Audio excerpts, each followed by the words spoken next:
Hi friends, video కనుక నచ్చినట్లయితే తప్పకుండా లైక్ చేయండి. అఖిల్ని అభిప్రాయం అడిగిన తర్వాత అప్పుడు అఖిల్ నిర్ణయించుకుంటారు. నందిని పెళ్లి చేసుకునడానికి అన్నయ్య వాళ్ళు నన్ను ముందే అడిగారు. నేను సరే అని చెప్పి మాట ఇచ్చాను.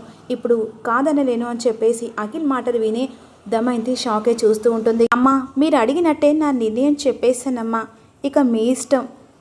మీరు ఎవరిని చేసుకోమంటే వారిని చేసుకుంటానని చెప్పేసి అఖిల్ అంటాడు. అప్పుడు దమయంతి బోరున ఏడుస్తూ, పుట్టగానే నాకు అన్యాయం చేశారు, ఇప్పుడు పెళ్లి దగ్గరికి వచ్చేసరికి నా కూతురికి అన్యాయం చేశారు. అఖిల్ మనసు మార్చి ఈ వసు వదిన తన మాట వినేలా చేసుకుంది, అంతా ఈవిడ చేసిందని చెప్పేసి వసును నిలదీస్తుండగా, నువ్వు శివాని గురించి నాకు ముందే ఎందుకు చెప్పలేదని చెప్పేసి అభి దమయంతిని ప్రశ్నిస్తూ ఉంటాడు. ఇప్పుడే అనుకోవట్లేదు, సడన్గా కూడా డిసిషన్ తీసుకోలేదు, మొదటి నుంచి నందిని ఇంటి కోడలు కావాలని మేము అనుకుంటున్నాం చెప్పేసి అభిప్రాయం చెప్తాడు. ఇప్పుడు వెంటనే సుమంగలి, మీరు కూడా ఆ మాట ముందుగా అమ్మతో చెప్పలేదు కదరా అభి అని చెప్పేసి సుమంగలి అడుగుతుంది. హఠాత్తుగా అఖిల్ పక్కన నందిని తీసుకొచ్చి కూర్చోపెట్టారు. అందరి ముంగట మీ అమ్మ పెద్దరికాన్ని అవమానించారా? ఇక సుమంగలి దమయంతి మాటలు విన్న జయంతి కాస్త అభి వసుల మీద చాలా కోపంగా చూస్తూ ఉంటుంది.